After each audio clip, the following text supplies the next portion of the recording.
Craft beer reviews, brewing questions, past episodes of Brew For You and Brewing Today can all be found at beerloons.com, the site for brewing information on the internet.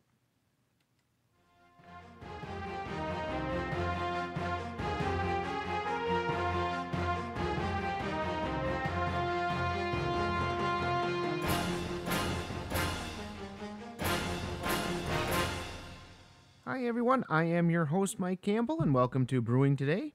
Today we are continuing our series on off or unusual flavors in beer. On today's show, I'm going to discuss the flavor of alcohol, alcoholic, hot, boozy, are terms used in some beer styles. It is fine to have a high amount of alcohol, but not in all.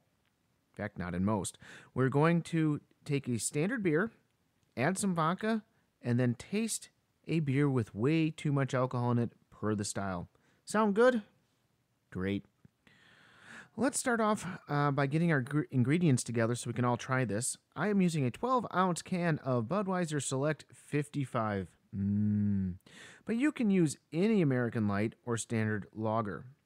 Coors Light, Bud Light, whatever. I am trying to lose weight, so that's why we're using this 55. Anyway, we also need 3 teaspoons of regular vodka. And all we do is add the vodka, 3 teaspoons again, to the beer, and mix. We're now ready to go. So, all together now, let's sniff it a little bit first. See if you can pick up those boozy or alcohol aromas.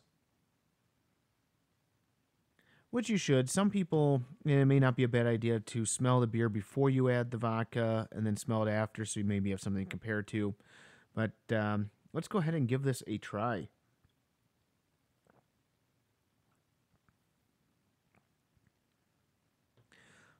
So you don't really necessarily notice it up front unless you used a fair amount of vodka. But I definitely noticed it as the beer went through, passed on. And I know this is kind of contrary to the drinks that are out there now in the bars. There are a lot of kids mixing beer with different alcohols, which, yeah, okay. Just do the shot on the side like you're supposed to, okay?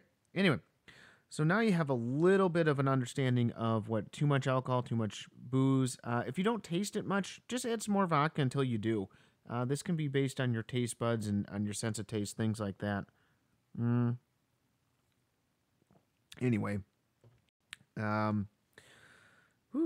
So, basically, do you notice the burn as you swallow beer? This is not normal for regular American light lager style. In most beers out there, we should not have a strong taste of alcohol. A few styles, like a barley wine, it is acceptable to taste the alcohol, but really not many. And again, you'll hear terms like hot used. The beer tasted hot, meaning kind of gave a burning sensation as you drank it. I've heard boozy, especially for an aroma reference. It tasted boozy or it smelt boozy. So a couple other terms you may hear. The strong alcohol flavor is created by using a fair amount of grain to produce extra sugar, which the yeast eats to create more alcohol. Like I said in previous shows, sugar equals alcohol. It is very common for homebrewers to go through a stage where they create beers of higher alcohol for whatever reason.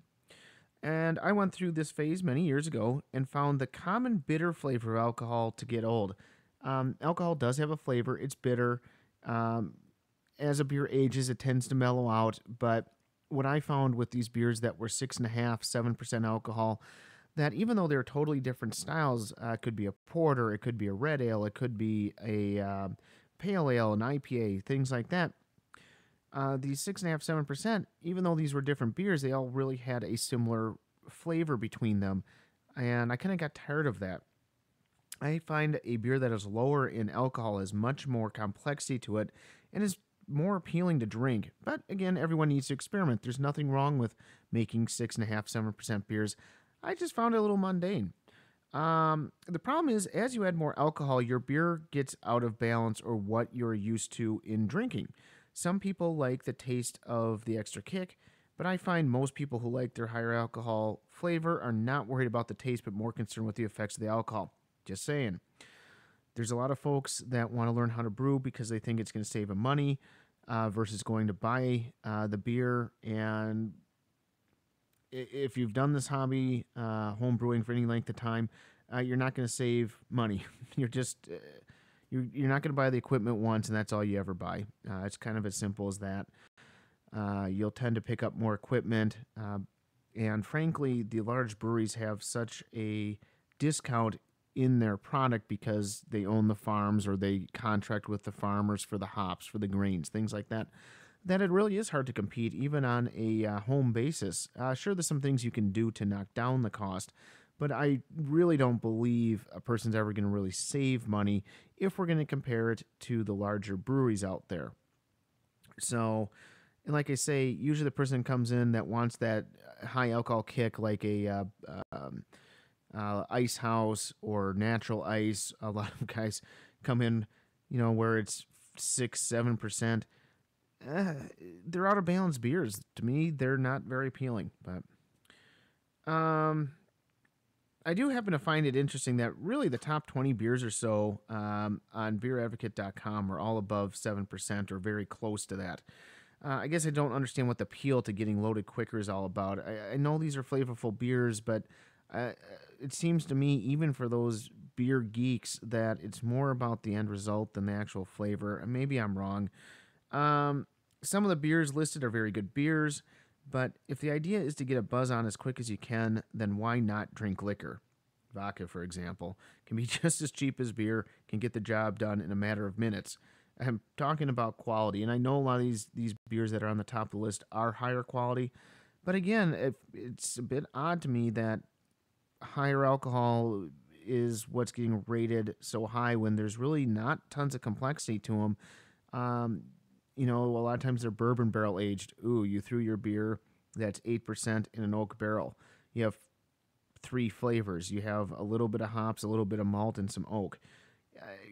Again, they're very, very good beers, but at the same time, maybe they're not the perfect beers, or not every one of them should be on the top 20, I guess. Some breweries do use different types of sugars to help kick things up a notch. Belgian triples, quads, sometimes Trappist are known to use sugar in their brewing process. In this case, you do get more alcohol, but you also get a residual sweetness that can become overpowering if you aren't careful. I'll be honest, I do try a lot of beers, but high alcohol Belgian beers usually don't do anything for me. The taste is too sweet and out of balance for my preferences, but to each their own. There's a lot of people that like them. I'm not saying I know everything about beer, but for my personal taste, I find a lot of Belgians, a lot of triples and quads, and Trappist just are too sweet for my preference. The beer is just too out of balance. The hops don't make up the difference. And sometimes you get beers where they try to balance a little bit better, and the hops just seem odd. So I don't know if there's a win-win here for me when it comes to these styles. I'll keep trying them because that's what I do, but not my favorites. We'll put it that way. Think of beer as having a yin and a yang. Hops and bitterness can be the yin, while grains and malt can be the yang. In most beer styles, we want these two to be in harmony. I'm not saying that one can't be stronger than the other, but they still must be in balance. I do tend to be a purist when it comes to brewing, and I love the historical ways of brewing. Most beers weren't filtered. Breweries only made a few beers because of the water, and everything was stored in caves because refrigeration didn't exist yet. I have no problem with brewers trying new things, but sometimes things go too far. It's just that simple. So now that we know what alcoholic flavor is, I hope you can pick it out in future beers. Next week, I'm going to talk about astringency in beer. Hope we've answered your questions on this topic, but if we haven't, then feel free to email me at mikec@beerloons.com with your questions. I will be happy to explain anything in further detail to you. We want this to be an interactive show with you, so don't be shy about emailing us, following us on Facebook and Twitter, and please ask questions. That's going to do it for our show today, and don't forget about our craft beer reviews on the Brew For You show, now shortened to 5 minutes or less. Thank you for spending time with us this week, and until next time, cheers.